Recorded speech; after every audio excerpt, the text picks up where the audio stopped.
Hello students, I am Manish Tiwari. Welcome you on my YouTube channel, The Lord of Mind, The Word of Mind. So dear students, today we will read about metal and non-metals.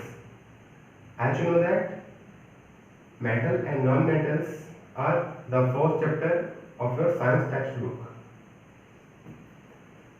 So आज का chapter start करते हैं। हमने आपको matter का definition बताया था पिछले वीडियो में, और अगर आपने वीडियो नहीं देखा तो फिर पिछले क्लास में आपने पढ़ा भी होगा, और यदि आपको नहीं याद है तो फिर मैं आज आपको बता देता हूँ। मैटर क्या होता है? The substance which has mass and occupies space is known as matter. यानी कोई वस्तु जिसमें मास होता है और जो प्लेस ऑक्यूपाई करता है उसको मैटर कहते हैं। जैसे टेबल, चेयर, ये व्हाइट बोर्ड, मार्कर, ये सब क्या है? मैटर है। मैटर का हमने क्लासिफिकेशन भी आपको बताया है। अगर मैटर का क्लासिफिकेशन नहीं पता है तो भी सुन लीजिए। मैटर को दो टाइप्स में, यानी उसके अपीयरेंस के अकॉर्डिंग, उसके फिजिकल प्रॉपर्टीज के अकॉर्डिंग उसको टू पार्ट्स में डिवाइड किया गया है। एक pure substance and other mixture. तो जो प्योर सब्सटेंस होता है वो एलिमेंट और कंपाउंड कहलाता है, क्योंकि एलिमेंट और कंपाउंड दोनों क्या होते हैं? प्योर सब्सटेंस होते हैं। अब हम लोग मेटल नॉन मेटल्स में एलिमेंट्स को बताएंगे कि कौन से एलिमेंट्स मेटल होते हैं, कौन से एलिमेंट्स नॉन मेटल्स होते हैं, और इन दोनों के साथ साथ हम ये भी बताएंगे कि कौन से एलिमेंट्स मेटलॉइड्स होते हैं। जैसे अभी आपको पता होगा कि अभी तक 118 एलिमेंट्स का डिस्कवर हुआ है। आई मीन 118 एलिमेंट्स का अभी तक खोज हुआ है, जिसका 80% मेटल होता है। उस 118 एलिमेंट्स में 80% एलिमेंट्स मेटल होते हैं, बाकी 20% में नॉन मेटल्स एंड मेटलॉइड्स होते हैं। सो अब जानना ये जरूरी है कि मेटल्स क्या होते हैं, नॉन मेटल्स क्या होते हैं एंड मेटलॉइड्स क्या होते हैं। सो डियर स्टूडेंट्स, हम मेटल, नॉन मेटल्स और मेटलॉइड्स का एक एक करके उसका डेफिनेशन, उसकी फिजिकल केमिकल प्रॉपर्टीज एक एक करके आपको बताते हैं। तो सबसे पहले हम मेटल के बारे में बात करते हैं। मेटल होता क्या है? तो मेटल का डेफिनेशन हम दो तरीके से दे सकते हैं। एक तो उसके फिजिकल अपीयरेंस के बेसिस पे, एंड सेकेंड उसके इलेक्ट्रॉनिक कॉन्फ़िगरेशन के बेसिस पे। कैसे? तो देख लीजिए, ये है metals are those elements which conduct heat and electricity, possess luster and are malleable, ductile and sonorous। इन ऐसे एलिमेंट्स जो हीट और इलेक्ट्रिसिटी को कंडक्ट करते हैं, जिनके अंदर मेलेबिलिटी, डक्टिलिटी और सोनोरस की प्रॉपर्टीज होती है, उसको मेटल कहते हैं। अब ये मेलेबल, डक्टाइल और सोनोरस होता क्या है, हम आपको आगे बता रहे हैं। और सेकेंड डेफिनेशन है the elements which have 1, 2, 3 electrons in their outermost shell or valence shell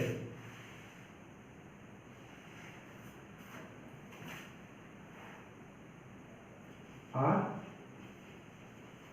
called metals। तो अब हम आपको इसको ब्रीफली बताते हैं। स्टूडेंट्स, अब हम बात करते हैं मेटल्स के फिजिकल प्रॉपर्टीज के बारे में। कि उनके पास क्या क्या फिजिकल प्रॉपर्टीज होती है। तो मैंने मेटल्स के 10 फिजिकल प्रॉपर्टीज बनाए हैं, आपको दिखाते हैं। फर्स्ट है, metals are hard and have high tensile strength. Second, the metals have high density. Third, metals are lustrous. Fourth, metals are malleable. Fifth, metals are ductile in nature. Sixth, metals have high boiling points. Seventh, metals are sonorous. Eighth, metal can form alloys.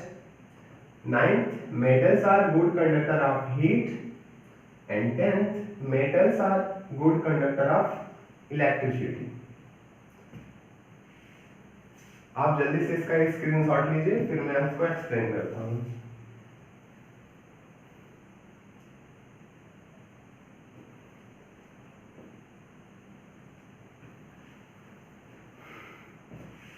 First है, metals are hard and have high tensile strength. आपको पता होगा कि जितने भी metals होते हैं सब सॉलिड होते हैं, सिर्फ एक एक्सेप्शन है, मरकरी।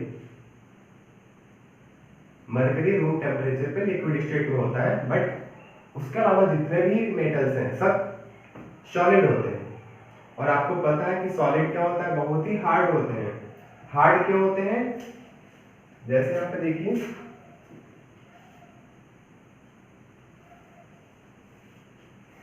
आपको पता है कोई भी मैटर टेनी पार्टिकल्स से मिलकर बने हैं, बट जो सॉलिड के पार्टिकल्स होते हैं वो क्लोजली पैक्ड होते हैं।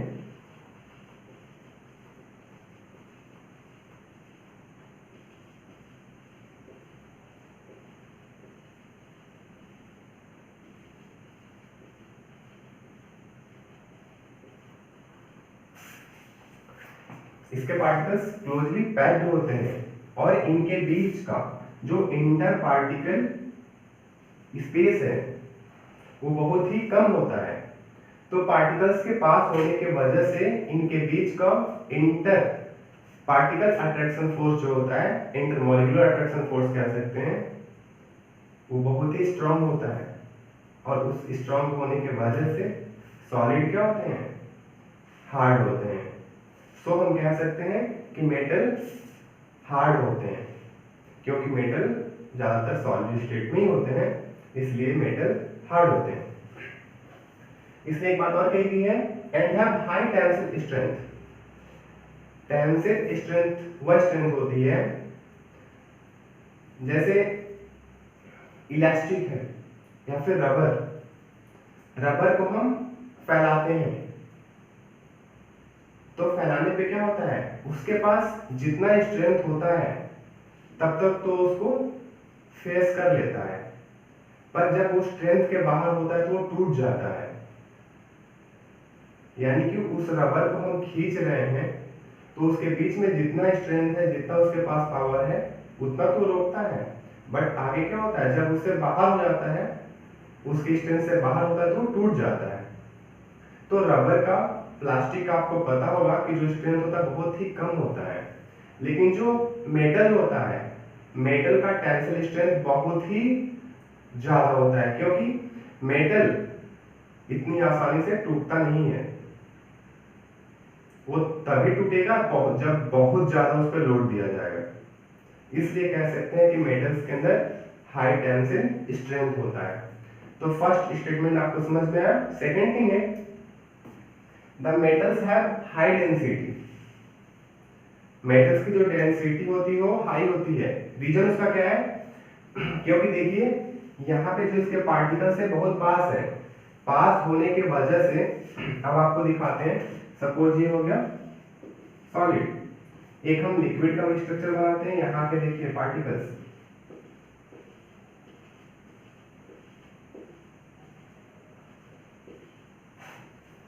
इनके पार्टिकल्स के बीच का जो स्पेस है बहुत ज्यादा है, और ये भी सेम वॉल्यूम का है, मतलब इसका भी जगह सेम है, इसका भी जगह सेम है, तो इतने में ही देखिए इसके कितने सारे पार्टिकल्स आए हैं, यानी कि ये पार्टिकल्स डेंस है, बहुत ज्यादा पार्टिकल्स है और इसमें कम पार्टिकल्स है। इसलिए क्या कह सकते हैं कि इसकी डेंसिटी ज्यादा होगी, क्योंकि इसमें पार्टिकल्स का जो नंबर ऑफ पार्टिकल्स है वो क्या है, बहुत ज्यादा है, और लिक्विड में नंबर ऑफ पार्टिकल्स कम है। तो मेटल्स में जो नंबर ऑफ पार्टिकल्स होते हैं वो बहुत ज्यादा होते हैं, जिसके वजह से उसे हम क्या कहेंगे कि उसकी डेंसिटी ज्यादा होती है। हम थर्ड प्रॉपर्टी आपको बता रहे हैं, मेटल्स आर लस्ट्रस, यानी कि मेटल्स बहुत ही चमकदार होते हैं। और ये उनमें प्रॉपर्टी क्यों होती है ये मैं आपको बता रहा हूं। जो मेटल का सरफेस होता है, मेटल का सरफेस यदि उस पर रस्ट लगा है तो हम क्या करते हैं, उसको सैंड पेपर से रब करके उसका जो रस्ट होता है उसको हटाते हैं। हटाने के बाद से जो लाइट होता है, कोई लाइट, तो लाइट के जो रेज होते हैं उसको फोटॉन बोलते हैं। तो जब लाइट के फोटॉन्स इसके सरफेस से टकराते हैं, जब किसी लाइट के फोटॉन मेटल के सरफेस से टकराते हैं तो उनमें क्या होता है, वाइब्रेशन स्टार्ट हो जाता है। जब किसी लाइट के फोटॉन्स, लाइट के रेज किसी मेटल के सरफेस से टकराते हैं तो उनमें वाइब्रेशन प्रोड्यूस होने लगता है, और वाइब्रेशन होने के कारण जो उसके इलेक्ट्रॉन्स होते हैं वो अपनी एनर्जी ब्राइटनेस के रूप में या लाइट के रूप में कह सकते हैं रिलीज करना स्टार्ट कर देते हैं। जब फोटॉन्स उसके सरफेस से टकराते हैं तो उसमें वाइब्रेशन स्टार्ट होता है, और उसके जो इलेक्ट्रॉन्स होते हैं, वाइब्रेशन के कारण जो मेटल्स के इलेक्ट्रॉन्स होते हैं वो अपनी एनर्जी लाइट के रूप में प्रोड्यूस करते हैं, जिसके वजह से मेटल चमकते हैं। उम्मीद है आपको ये स्टेटमेंट समझ में आ गया होगा। यदि आपको कोई भी स्टेटमेंट, कोई भी जो भी मैंने लिखा है इसमें, जो भी बताया है आपको अगर समझ में ना आए तो कमेंट बॉक्स में जरूर लिखिए, आपको उसका आंसर दिया जाएगा। इसकी फोर्थ प्रॉपर्टी आपको बताते हैं, मेटल्स आर मेलाबल। मेलाबिलिटी एक प्रॉपर्टी होती है मेटल्स की। मेलाबिलिटी का मतलब होता क्या है, देखिए आप लिखा है, the property of the metals by which they can be hammered into thin sheets is called malleability। मतलब ऐसी प्रॉपर्टी होती है मेटल्स के अंदर कि अगर हम किसी मेटल्स को हैमर्ड, मतलब उसको पीटने पर, अगर किसी मेटल्स को हम पीटते हैं हथौड़े से तो क्या होता है, वो फैल करके पतला शीट बनाता है, पतले चादर के रूप में वो फैलने लगता है। जैसे आयरन है, आयरन को अगर हम पीटते हैं तो क्या करेगा, फैलने लगता है। जबकि ये प्रॉपर्टी नॉन मेटल्स में नहीं होती है, क्योंकि नॉन मेटल्स पे अगर हम हैमर करते हैं, उस पर जोड़ देते हैं तो क्या होता है, टूट जाता है, ब्रेक कर जाता है। बट मेटल्स क्या होते हैं, उस पर जोड़ देने पे, उस पर हैमर से पीटने पे क्या होता है, वो फैलते हैं। तो इस प्रॉपर्टी को मेलाबिलिटी बोलते हैं। यानी कि मेलाबिलिटी प्रॉपर्टी ऐसी प्रॉपर्टी होती है जिसमें मेटल्स को हैमर करने पे वो थिन शीट्स में क्या होता है, चेंज हो जाता है। अब मेटल्स की फिफ्थ प्रॉपर्टी देखिए, मेटल्स आर डक्टाइल। मेटल्स में एक डक्टिलिटी की प्रॉपर्टी होती है। क्या होती है डक्टिलिटी की प्रॉपर्टी, देखिए, the property of the metals by which they can be drawn into thin wires is called ductility। Malleability में क्या होता था, मेटल को हैमर करने पे, उसको पीटने पे वो थिन शीट्स में कन्वर्ट होता था, चेंज होता था। लेकिन डक्टिलिटी प्रॉपर्टी होती है कि जब हम उसको फैलाते हैं, मेटल्स को हम पतले पतले वायर के रूप में भी चेंज कर सकते हैं। इसलिए मेटल में प्रॉपर्टी होती है डक्टिलिटी, क्योंकि जो भी मेटल्स होते हैं उसको हम क्या कर सकते हैं, पतले वायर, यानी कि जो थिन वायर्स होते हैं उसमें कन्वर्ट कर सकते हैं। जैसे आपने कॉपर के वायर्स देखे हैं, एल्यूमिनियम के वायर्स देखे हैं, आयरन के वायर्स देखे हैं, तो ये सब क्या है, मेटल्स हैं। तो हम कह सकते हैं कि मेटल्स के अंदर डक्टिलिटी की प्रॉपर्टी होती है, क्योंकि इनके द्वारा हम वायर बनाते हैं। अब मेटल्स की next property, metals are sonorous, यानी मेटल्स में एक प्रॉपर्टी और पाई जाती है जिसको सोनोरस बोलते हैं। सोनोरस कौन सी प्रॉपर्टी है? The property of the metals by which they can produce a specific sound on striking with any other object is called sonorous. यानी कि जो मेटल्स होता है उनके अंदर एक ऐसी प्रॉपर्टी होती है कि वो किसी चीज से जब टकराता है तो एक तेज साउंड प्रोड्यूस करता है। जैसे ये मार्कर पेन है, अगर हम इसको फ्लोर पे गिराते हैं नीचे तो इसका जो वॉइस आएगा गिरने पर वो उतना स्पेसिफिक नहीं होता है, उतना स्पेसिफिक नहीं होता है। बट वहीं अगर हम किसी मेटल का रॉड, आयरन का रॉड नीचे गिराते हैं, या फिर हम अपने घरों में जो यूटेंसिल्स हैं, जो बर्तन होते हैं, वो जब किसी चीज से टकराता है या फिर जमीन पे गिरता है तो उससे क्या होता है, एक तेज साउंड निकलता है। उसी प्रॉपर्टी को हम बोलते हैं सोनोरस, क्योंकि जब वो किसी चीज से टकराएगा मेटल तो उसका जो आवाज होता है वो थोड़ा सा तेज निकलता है। तो सोनोरस की प्रॉपर्टी आपको समझ में आई होगी। नेक्स्ट प्रॉपर्टी है metals have high melting and boiling points. जो मेटल्स होते हैं उनका मेल्टिंग और बॉइलिंग पॉइंट्स बहुत ही हाई होता है। रीजन क्या है? अभी मैंने आपको पहले बताया था कि जो मेटल्स होते हैं इनके पार्टिकल्स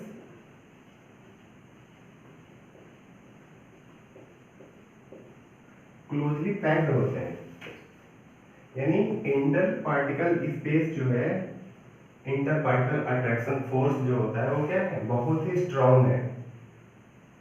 तो जब फोर्स इसका बहुत ज्यादा स्ट्रांग होगा तो उस फोर्स को तोड़ने के लिए, क्योंकि यहाँ पे तो ये सॉलिड स्टेट में है, ये लिक्विड में कब जाएगा, जब इसके जो पार्टिकल्स हैं ये थोड़ा सा दूर जाएंगे। और ये दूर कब जाएंगे, जब इसका जो फोर्स है ये टूटेगा। इसके जो पार्टिकल्स है क्लोजली पैक्ड हैं, दोनों पार्टिकल्स के बीच में, जो दो पार्टिकल्स हैं उनके बीच का जो अट्रैक्शन फोर्स है वो बहुत ज्यादा है। तो जब ये फोर्स टूटेगा तभी इसके पार्टिकल्स दूर जाएंगे तो ये लिक्विड में चेंज होगा, और इससे भी दूर जाएंगे तो गैस में चेंज होगा। तो ये फोर्स इतना स्ट्रांग होता है कि इसको तोड़ने के लिए बहुत ही ज्यादा हीट हमको देना पड़ता है। इस बॉन्ड को तोड़ने के लिए, इस फोर्स को तोड़ने के लिए हमको बहुत ज्यादा उस पे क्या देना पड़ता है, हीट देना पड़ता है। तब जाके क्या होता है, इसके जो फोर्स होते हैं वो टूटते हैं। सो हम कह सकते हैं कि इसका मेल्टिंग पॉइंट बहुत ही हाई होता है। Next, metals can form alloy. Alloy वो होता है जिसमें टू और मोर देन टू जो मेटल्स होते हैं वो एक होमोजीनियस मिक्सचर बनाते हैं, या फिर ये कह सकते हैं कि दो या दो से अधिक मेटल्स का होमोजीनियस मिक्सचर जो होता है उसको एलॉय कहते हैं। जैसे आपने ब्रास देखा होगा, ब्रास पीतल, पीतल में दो प्रकार के एलिमेंट्स होते हैं, और ये एलॉय बनाए क्यों जाते हैं, क्योंकि एलॉय को जब हम इसलिए बनाते हैं क्योंकि एलॉय बहुत ही क्या होता है, उसका जो स्ट्रेंथ होता है बहुत ज्यादा होता है, बहुत ही स्ट्रांग होता है। तो किसी भी मेटल को स्ट्रांग करने के लिए हम उसमें दो या फिर दो से अधिक मेटल्स को क्या करते हैं, ऐड करते हैं। जैसे जो क्वाइंस होते हैं हमारे, क्वाइंस में दो या तीन मेटल्स ऐड किए जाते हैं। क्यों? क्योंकि उसका थोड़ा साइन भी बने, उसका जो कुछ जो सोनोरस की प्रॉपर्टी है। आपने देखा होगा कि जो पहले के सिक्के आते थे वो जब फर्श पे गिरता था तो उतना आवाज उसका नहीं आता था, पर जो आजकल के सिक्के आते हैं, जो अब आ रहे नए सिक्के, इसके जो आवाज होते हैं वो बहुत तेज आते हैं।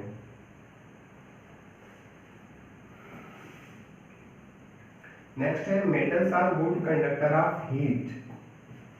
जो मेटल्स होते हैं उसमें जो हीट होता है वो आसानी से कंडक्ट करता है। इसका रीजन क्या है कंडक्ट करने का? देखिए फिर वही एग्जांपल मैं आपको बताता हूं।